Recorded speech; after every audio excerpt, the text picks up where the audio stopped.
ಹೇಳ್ರಿ.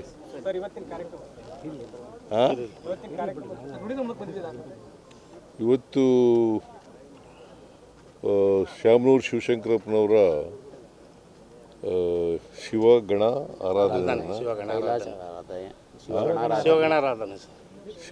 ಆರಾಧನೆ ಕಾರ್ಯಕ್ರಮಕ್ಕೆ ನಾನು ಡೆಪ್ಟಿ ಚೀಫ್ ಮಿನಿಸ್ಟರು ಇಬ್ಬರು ಬಂದಿದ್ದೀವಿ,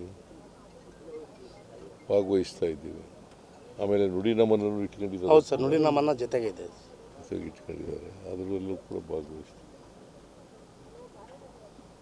ಆಮೇಲೆ ಪದೇ ಪದೇ ಎಲ್ಲಿ ಹೋಗ್ತಾ ಇದ್ದೀನು? Yes, I am going. ಕರೆದಿದ್ದಾರೆ, ಹೋಗ್ತಾ ಇದ್ದೀನಿ. ಖಾಸಗಿ ಬಸ್ಗಳಲ್ಲಿ ದುರಂತ ಆಯ್ತು ಚಿತ್ರದುರ್ಗದಲ್ಲಿ ದುರಂತ ಆಯಿತು.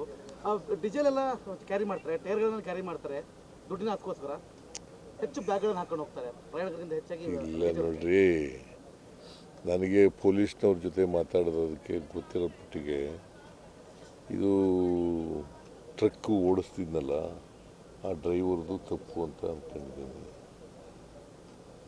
ಅಂತ ಪೊಲೀಸ್ನವ್ರು ಹೇಳಿರೋದು.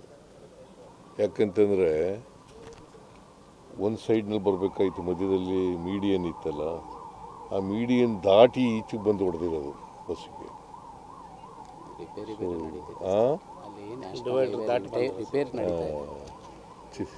ಹಿರಿಯೂರ ಹತ್ರ,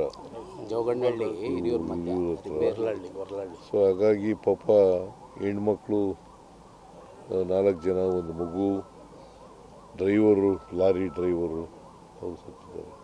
ಹೆಚ್ಚಾಗಿ ಖಾಸಗಿ ಬಸ್ಗಳೇ ಈ ಸಮಸ್ಯೆ ಅನುಭವಿಸ್ತಾ ಇದ್ದಾರೆ, ಬೆಂಕಿ ಹತ್ತುವಂಥ ವ್ಯವಸ್ಥೆ ಆಗ್ತದೆ. ಇಲ್ಲ, ಸುರಕ್ಷತೆ ಇರಬೇಕಾಗ್ತದೆ. ಎಲ್ಲ ಬಸ್ಗಳಲ್ಲೂ ಕೂಡ ಟ್ರಕ್ಗಳಲ್ಲೂ ಕೂಡ ಸುರಕ್ಷತೆ ಮಾಡಬೇಕಾಗ್ತದೆ. ತನಿಖೆ ಮಾಡಿಸ್ತೀವಿ.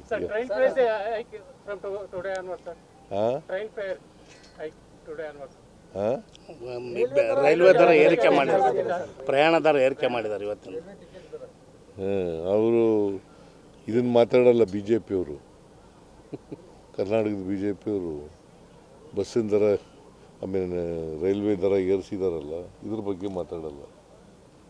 ನಾವೇನಾದ್ರು ಹೆಚ್ಚು ಮಾಡಿದ್ರೆ ಅದ್ರ ಬಗ್ಗೆ ಭಾಳ ಎಲ್ಲ ಲೀಡರ್ಗಳು ಕೂಡ ಮಾತಾಡೋಕೆ ಶುರು ಮಾಡ್ಬಿಡ್ತಾರೆ.